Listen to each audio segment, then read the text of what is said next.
Hello everyone, welcome in my YouTube channel. गेल्या व्हिडिओमध्ये आपण BSc पार्ट फर्स्ट CS साठी डेटाबेस कॉन्सेप्टमध्ये unit first basic of RDBMS, characteristics of database approach हे पाहिलं. ॲडव्हान्टेज आणि डिसॲडव्हान्टेज काय, डेटा मॉडेल्स कोणकोणते आहेत ते पाहिलं. म्हणजेच की हायरार्चिकल, नेटवर्क, रिलेशनल, स्कीमा आणि इन्स्टन्सेस हे सगळं पाहिलं. आज आपण पाहणार आहोत DBMS आर्किटेक्चर. त्याच्यामध्ये 3 schema architecture, internal, conceptual, external, data independence आणि काही टर्मिनॉलॉजी पाहणार आहोत की ज्याच्यामध्ये रिलेशन म्हणजे काय, ॲट्रिब्यूट म्हणजे काय, डोमेन कशाला म्हणायचं, tuples, entities, integrity constraints ETC. तर आपण पाहूयात की 3 schema architecture which is included in DBMS architecture. आता इथे फिगर दिसते पहा, त्याच्यामध्ये view 1, view 2 up to view n. View 1 म्हणजेच काय, यूजर की जे यूज करतात, यूजर 2, यूजर n. ह्याच्यामध्ये external level, the way users perceive the data, conceptual level, internal level आणि physical data organisation.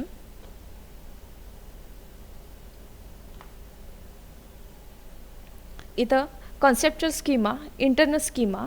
Conceptual schema म्हणजे mapping and independence between external and internal levels. Internal schema म्हणजे the way the DBMS and the OS perceive the data, आणि हे जे आहे ते database आहे.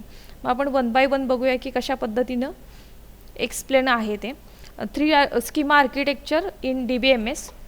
The 3 schema architecture, also known as the ANSI Spark architecture, was introduced in 1975 by the ANSI X3 Spark C study group. काही study ग्रुपने मिळून हे 3 स्कीमा आर्किटेक्चर जे आहे ते डेव्हलप केलेलं आहे. It's a primary goal is to separate the user applications from the physical database, promoting data independence and flexibility. त्याच्यामध्ये फर्स्ट जे आहे ते म्हणजे एक्सटर्नल स्कीमा. आता एक्सटर्नल स्कीमाला व्ह्यू लेवल असंही म्हटलं जातं. मग त्याचं काय आहे उद्देश, कशासाठी ते एक्सटर्नल स्कीमा हे एक्सप्लेन करायचं आहे आपल्याला, बरोबर. म्हणजे काय नेमकं बघूया, ते लेवल का तशा दिलेल्या असाव्यात हे आपण पाहूयात. तर मग external schema means which defines various users views of the data. आता ह्याच्यामध्ये डिफाईन केलेलं आहे वेगवेगळ्या प्रकारचे यूजर्स आहेत, tailored to the need of different user group. यूजरचा इथं ग्रुप आहे, मग त्याचे कॅरेक्टरिस्टिक्स काय किंवा वैशिष्ट्ये काय. First, multiple external schemas can exit each representing a specific user perspective which hides the irrelevant data from user. Data जो आहे, इरिलिव्हंट डेटा जो आहे तो यूजरपासून हाईड केला जातो. Third, facilities customise access to the database without affecting other users. दुसऱ्या यूजरला काही इंटरेक्शन करताना त्याचा कोणताही अडथळा निर्माण होऊ न देण्याचं जे काम आहे ते एक्सटर्नल स्कीमाचं आहे. म्हणजेच काय, तर एक्सटर्नल स्कीमालाच व्ह्यू लेवल असंही म्हटलं जातं. आता फॉर एक्झाम्पल आपण एक उदाहरण घेऊयात. A customer may have access to their account detail. त्याचं जे अकाउंट जे आहे ते डिटेलमध्ये ॲक्सेस करायचं आहे, बरोबर. So while a bank manager can view comprehensive financial reports. Second, conceptual schema.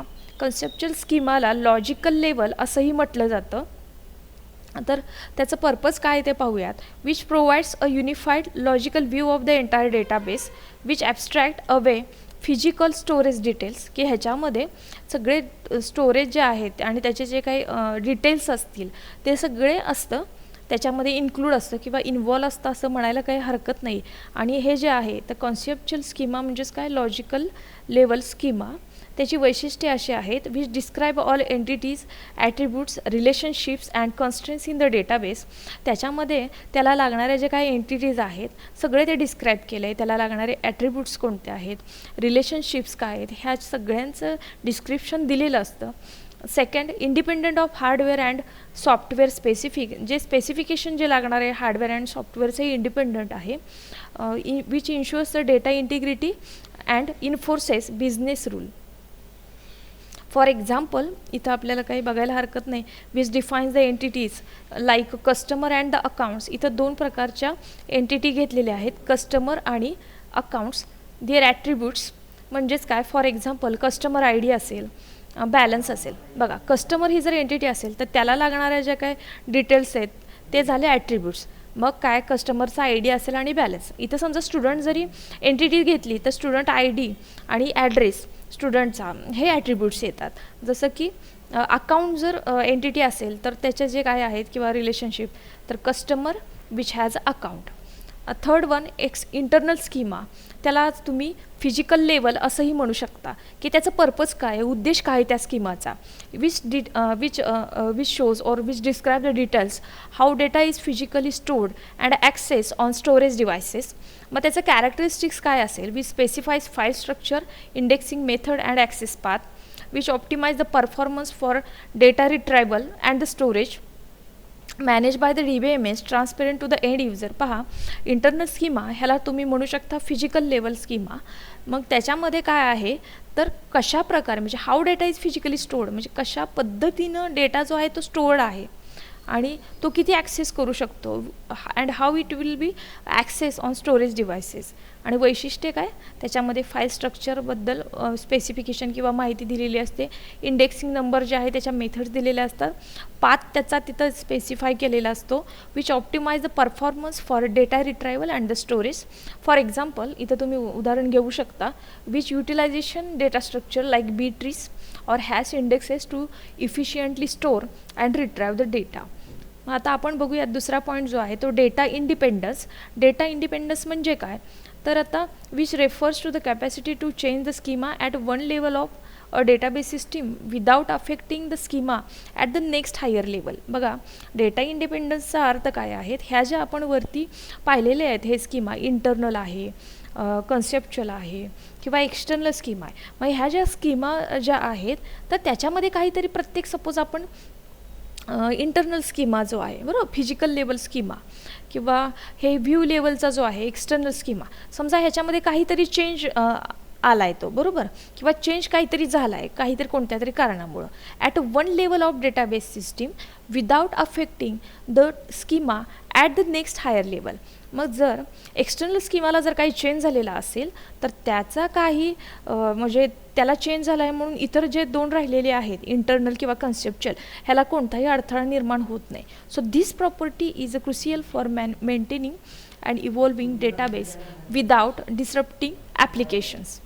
मग आता त्याच्यामध्ये दोन प्रकार आहेत, लक्षात आलं. डेटा इंडिपेंडन्स म्हणजे काय, जे आपण सुरुवातीला 3 स्कीमा बघितले, एक्सटर्नल म्हणजे व्ह्यू लेवल, कन्सेप्च्युअल म्हणजे लॉजिकल लेवल आणि फिजिकल लेवल जे स्कीमा होत्या. तर ह्याच्यामध्ये एक्सटर्नलमध्ये जो काही चेंज करणार तर त्याचा काही परिणाम बाकीच्या उरलेल्या 2 ह्याला होत नाही आहे, म्हणजे डेटा इंडिपेंडन्स त्याला म्हणायचं. तर त्याचे 2 टाईप्स आहेत. The first one which is a logical data independence. मग डेफिनेशन काय सांगता येईल तर लॉजिकल डेटा इंडिपेंडन्स म्हणजे the ability to change the conceptual schema without having to change the external schema और ॲप्लिकेशन प्रोग्राम्स. जर लॉजिकल डेटा इंडिपेंडन्स जर लक्षात घेतलं तर लॉजिकल त्या स्कीमाला काही चेंज आपण करत असताना त्याचा अडथळा दुसऱ्या राहिलेल्या 2 एक्सटर्नल किंवा फिजिकल किंवा ॲप्लिकेशन्स त्या ह्याला कुणालाही अडथळा निर्माण होणार नाही, त्याला म्हणायचं लॉजिकल डेटा इंडिपेंडन्स. म्हणजेच काय, definition the ability to change the conceptual schema without having to change the external schema or the application programs. For example तुम्ही इथं बघू शकता, adding a new attributes to a table. For example adding a middle name. समजा तुम्ही student नावाचा table घेतलेला आहे आणि त्याच्यामध्ये तुम्ही 2 कॉलम घेतलेत, स्टुडंट आय डी असेल आणि ॲड्रेस. पण मला आता वाटलं की आता त्याच्यामध्ये आणखीन ॲड करावा. जरी मी त्याच्यात आणखीन ॲट्रिब्यूट्स ॲड केलं तरी त्याचा जो अडथळा आहे तो इतर कुठल्याही ह्याला काही परिणाम होता कामा नये. So should not require changes to the user views or application programs that do not use this new attribute. आता इम्पॉर्टन्स काय, त्याचा फायदा आहे काय, दिस टाईप ऑफ किंवा महत्त्व त्या ह्याचं लॉजिकल डेटा इंडिपेंडन्सचं. This type of independence is challenging to achieve. म्हणजे हे चॅलेंजिंग आहे बरोबर, टू अचीव म्हणजे काय साध्य करण्यासाठी, because applications are often tightly couple with the logical schema. Second one physical data independence. Definition जर काय सांगायचं झालं की same as usual as in the case of जे काय आपण बघितलं लॉजिकल, की लॉजिकलमध्ये काही चेंज केला तर त्याचा इफेक्ट कुठेही होत नाही आहे बाकीच्या 2 स्कीमांवरती. तर डेफिनेशन फिजिकलची पण त्याच पद्धतीनं. The ability to change the internal schema without having to change the conceptual schema. Conceptual schema किंवा इतर कुठल्या स्कीमाला काही चेंज न करता आपण त्याच्यामध्ये आपण काही चेंज करू शकतो फिजिकल डेटा इंडिपेंडन्समध्ये. For example changing the storage structure of database. जर आपल्याला फिजिकली साईज जर वाढवायची असेल, right, so changing the storage structure of database for example or such as switching from sequential file storage to index storage which should not affect how data is logically structured or accessed. म्हणजे जरी आपण त्याची physical म्हणजे काय की ज्याच्यामध्ये storage किती झालेलं आहे, त्या डेटाबेसला किती रिक्वायरमेंट आहे, जरी ती वाढवली तर इतर कुठल्याही स्कीमाला त्याचा कोणताही फरक पडत नाही किंवा चेंज ही काही होत नाही. तर महत्त्व काय किंवा इम्पॉर्टन्स काय आहे त्याचं, this is easier to achieve करणं खूप सोपं आहे and allows for optimisations of storage and the performance without impacting the logical structure of the data. आता हे झालं लॉजिकल आणि फिजिकल डेटा इंडिपेंडन्सबद्दल. मग आता कन्सेप्ट काहीतरी आहेत की कोणते आहेत ते बघूयात. की कन्सेप्ट जे आहेत रिलेशनल डेटाबेस मॅनेजमेंट सिस्टीमचे. So an RDBMS which is a type of database management system. We store the data in structured format.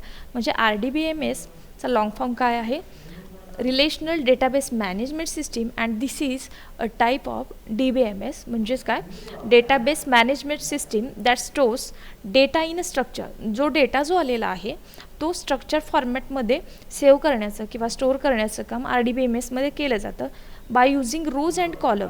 आडवे असतात ते रो आणि उभे असतात ते कॉलम विदिन अ टेबल.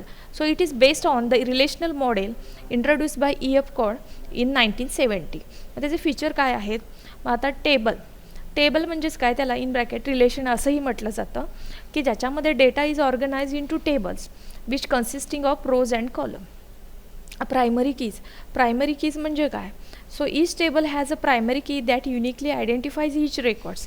म्हणजे पहा स्टुडंट्स आपण रेकॉर्ड इन्सर्ट करायला लागलो आहे बरोबर, आणि त्याचे जे हे आहेत, सपोज त्याच्यामध्ये कॉलम आहे स्टुडंट ID असेल किंवा रोल नंबर असेल, तर चुकून एखाद्याने जर एक आकडा टाकला आणि त्याची माहिती लिहिली, नाव लिहिलं, ॲड्रेस लिहिलं, सगळं लिहिलं, आणि परत दुसऱ्या रोला जाताना परत जर 1 दिलं तर असं होऊ शकतं बरोबर. तर ते तसं होऊ नये म्हणून प्रायमरी की ॲड केली जाते, ज्याच्यामुळं तुम्हीच लक्षात घ्या रोल नंबर 1 कोणाचाच नसतो, त्यामुळं युनिकली त्या नंबरला करायचं असेल किंवा त्या कॉलमला तर प्रायमरी की तिथं इन्व्हॉल्व केली जाते. आणि फॉरेन की म्हणजेच काय, so the foreign keys which establish relationship between tables.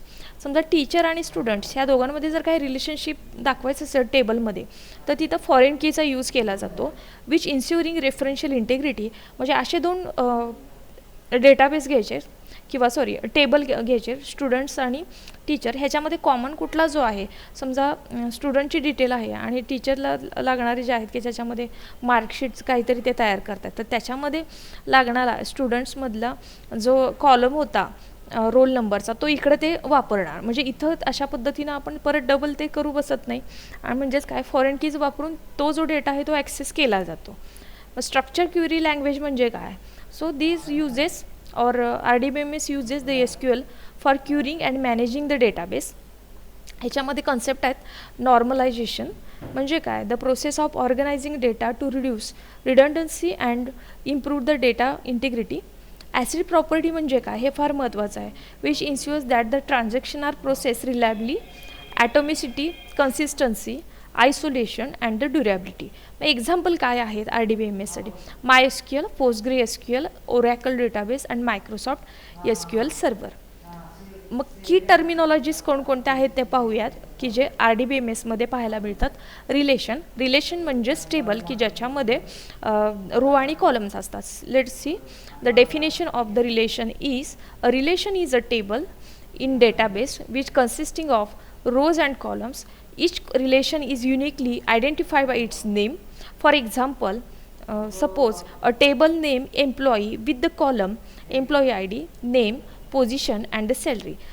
समजा किंवा फॉर एक्झाम्पल असा एक टेबल आहे एम्प्लॉई नावाचा की ज्याच्यामध्ये एम्प्लॉईच्या डिटेल्स घेतलेल्या आहेत. ID त्याचं नाव आहे, तो कोणत्या पोझिशनला आहे, सॅलरी हे सगळे details. Attributes means it is a column in a relation representing a property or or characteristics of an entity. For example, in employee table, employee ID, name, position, salary, these are the attributes.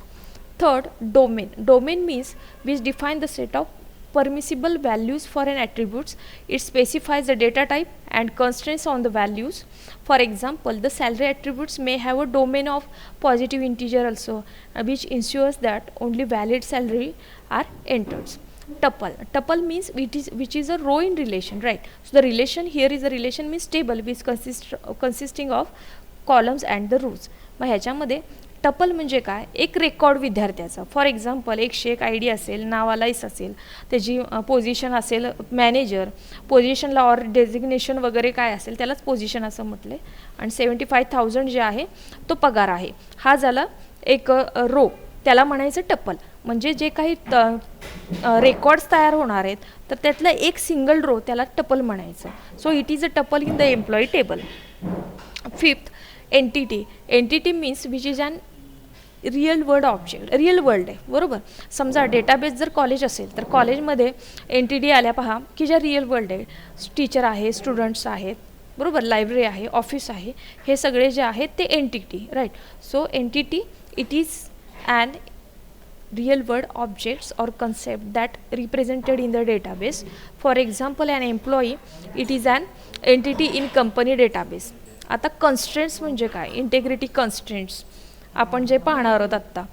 तर integrity constraints these are the rules आहेत काहीतरी that ensures the accuracy and consistency of data in a database. मग त्याच्यामध्ये types आहेत पहा, domain integrity आहे, entity integrity एक आहे, आणि रेफरन्शियल इंटिग्रिटी असा एक आहे. मग डोमेन इंटिग्रिटी त्याचे डेफिनेशन काय, which ensures that all values in a columns are valid. ते काय खात्री करतं, डोमेन इंटिग्रिटी हे खात्री करतं की ते ज्या व्हॅल्यूज आहेत त्या व्हॅलिड आहेत कॉलमच्या. For example, salary column with a domain constraints that allows positive integer. जर सॅलरीसाठी जर तुम्हाला लिहायचं असेल तर त्याच्यामध्ये 75,000 70,000 असं देऊ शकता. मग इथं व्हॅलिडच लागते, नाहीतर त्याशिवाय तिथं एंट्री करून घेतली जात नाही. मग एंटिटी इंटिग्रिटी म्हणजे काय, which ensures that each row in a table has unique and non null primary key. ज्याच्यामध्ये जो काही रो जो आहे तो युनिक आहे, बरोबर.